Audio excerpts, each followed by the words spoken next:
വളരെ സിമ്പിൾ ആയിട്ട് നമുക്ക് ഇതേപോലെ കൊണ്ടുവന്ന് നമുക്ക് ബാത്റൂമിലേക്ക് വളരെ ഈസി ആയിട്ട് ഓടിച്ച് നമുക്ക് ഇറക്കാൻ പറ്റും. അങ്ങനെ കൊണ്ടുപോവുകയാണ് ബാത്റൂമിലേക്ക് നമ്മൾ ഇങ്ങനെ കൊണ്ടുപോകുന്നു. നമ്മൾ ബാത്റൂമിലേക്ക് എത്തിയേക്കുവാണ്.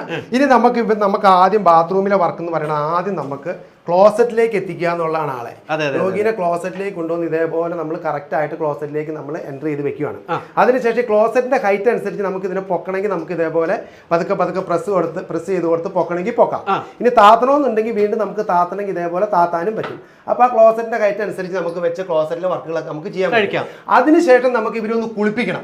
ഈ ബാത്റൂമിൽ തന്നെ ഇതേപോലെ തന്നെ പതുക്കെ പുറത്തേട്ട് എടുത്ത് കൊണ്ടുവന്നിട്ട് ഇങ്ങനെ ഇരുത്തിയതിന് ശേഷം ഇവരെ നമുക്ക് ഷവറൊക്കെ എടുത്തൊന്ന് കുളിപ്പിക്കണമെങ്കിൽ ഈസി ആയിട്ട് ഇതേപോലെ എടുത്ത് കുളിപ്പിക്കാം. കുളിപ്പിയിലൊക്കെ എല്ലാം കഴിഞ്ഞ് ബാത്റൂമിലെ എല്ലാ വർക്കും കഴിഞ്ഞതിന് ശേഷം നേരെ നമ്മൾ ഇതേപോലെ മേളിലേക്ക് വീണ്ടും സിമ്പിളായിട്ട് നമ്മൾ ഈസി ആയിട്ട് കൊണ്ടുവരുന്നു. അപ്പം നമ്മൾ ബാത്റൂമിലെ വർക്കെല്ലാം കഴിഞ്ഞ് കുളിപ്പീരെല്ലാം കഴിഞ്ഞ് രോഗീനെ നമ്മൾ ഇങ്ങനെ കൊണ്ടുവന്ന് നമുക്ക് വളരെ സിമ്പിളായിട്ട് പഴയതുപോലെ തന്നെ കൊണ്ടുവന്ന് നമുക്ക് ആ ഒരു അവസ്ഥയിലേക്ക് കൊണ്ടുപോകും. എൻ്റർ ചെയ്യണതിനും പിന്നെ കട്ടിലിന്റെ ഹൈറ്റ് നമ്മൾ നോക്കണം. പൊക്കി കൊടുക്കണമെങ്കിൽ ഇതേപോലെ പതുക്കെ നമ്മൾ ചാമ്പി പൊക്കി കൊടുക്കുക. പൊങ്ങിയതിന് ശേഷം നേരെ നമ്മൾ കൊണ്ടുവന്ന് അവിടെ ഇരുത്തി കട്ടിലേക്ക് കൊണ്ടുവന്നു. പഴയ പൊസിഷനിൽ വന്നു. വീണ്ടും നമ്മൾ പതുക്കെ താത്തി കൊടുത്തു. അതിനുശേഷം നമ്മൾ ഇത് ലോക്ക് തന്നെ പിന്നെയും ചെയ്യണം അല്ലേ. ലോക്ക് ചെയ്ത് കൊടുത്തു കഴിഞ്ഞതിന് ശേഷം നമുക്ക് പഴയതുപോലെ തന്നെ ഒരു സൈഡ് ഇങ്ങനെ അകത്തി കൊടുക്കുക.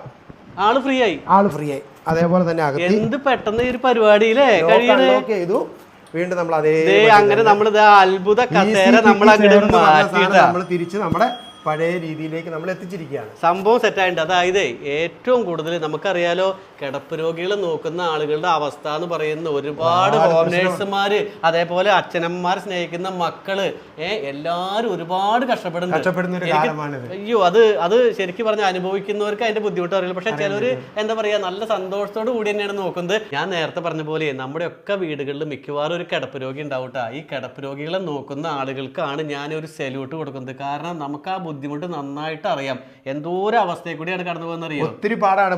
കടന്നു പോണ ഒരാളെ എടുത്ത് പിക്ക് ചെയ്തുകൊണ്ട് ഒരു വീൽ ചെയറിലേക്ക് വെക്കുക എന്നൊക്കെ പറഞ്ഞാൽ ഭയങ്കര തീരെ ആരോഗ്യമില്ലാത്ത ഇങ്ങനെയുള്ള ആൾക്കാരൊക്കെ ആയിരിക്കും ഇത്രയുള്ള ആൾക്കാരെയൊക്കെ വെച്ച് ചെയ്യേണ്ടത്.